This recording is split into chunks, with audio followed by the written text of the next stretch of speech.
3-8. Last week, almost everybody in the state would have picked Jimtown to beat Heritage, but guess what? I was at this game. The Patriots came out fired up from the gate, and you think, oh, that energy is going to wear off after a couple of drives or a couple of bad plays. It never wore off. It wore off about 10:30 that night. Yeah, maybe not.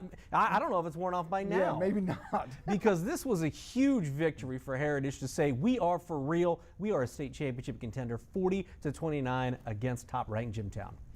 Jimtown came into that game allowing 9 points per game from their defense, and Heritage dropped 40 on them. You think they're pretty good? I mean, my goodness. Connor Sheehan, over 300 yards passing.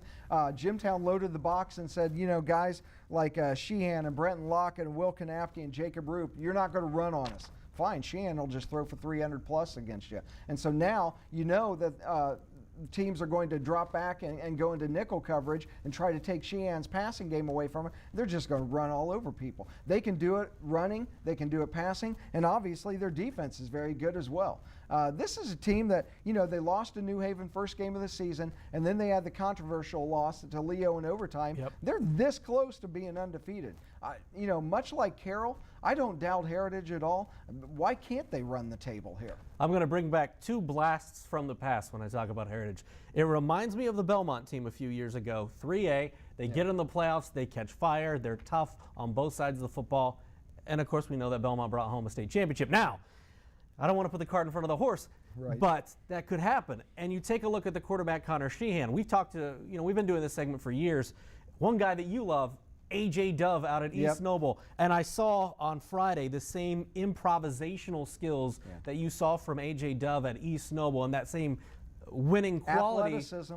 But Sheehan throws a much better ball. Oh, he does. This is a really, really good high school quarterback. Oh, he is. Heritage, I mean, who saw this really coming? They've been down the last couple of years. Not really a bad program, but just kind of a middling program. And they have this huge senior class. These kids have been working towards this for 3 years.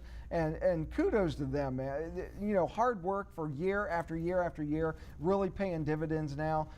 It's just a fun team to watch right now. And it couldn't come to a nicer guy, Dean Lehrman.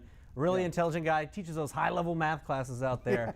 We love to see it when he does well, and congratulations. Hey, forget sabermetrics, man. Just have Sheehan throw the ball. It's a good idea. He had over 300 yards, and Ben Gibson had 3 receiving touchdowns last week. I got Heritage by 10. I'll take Heritage by 17. Ooh. I'm going to stick with the 17 number. I mean, they're scoring 39 points a game. They're only giving up 13 points a game. They're tough on both sides of the ball. So, you know, Marian, they've had some, they've got 3 losses already. And like I said, Heritage is this close to being undefeated. I believe in Heritage. I really do. And I like Mishawaka Marian to play better than their record suggests. They beat a pretty good South Bend St. Joe's team last week. That was a huge win for that program. But I do like Heritage by double digits. Heritage just spanked Jimtown. I know. You know how good Jimtown is? I know. I was there, man. It was awesome. It was really awesome to see, and the fans out there, I couldn't imagine a better environment.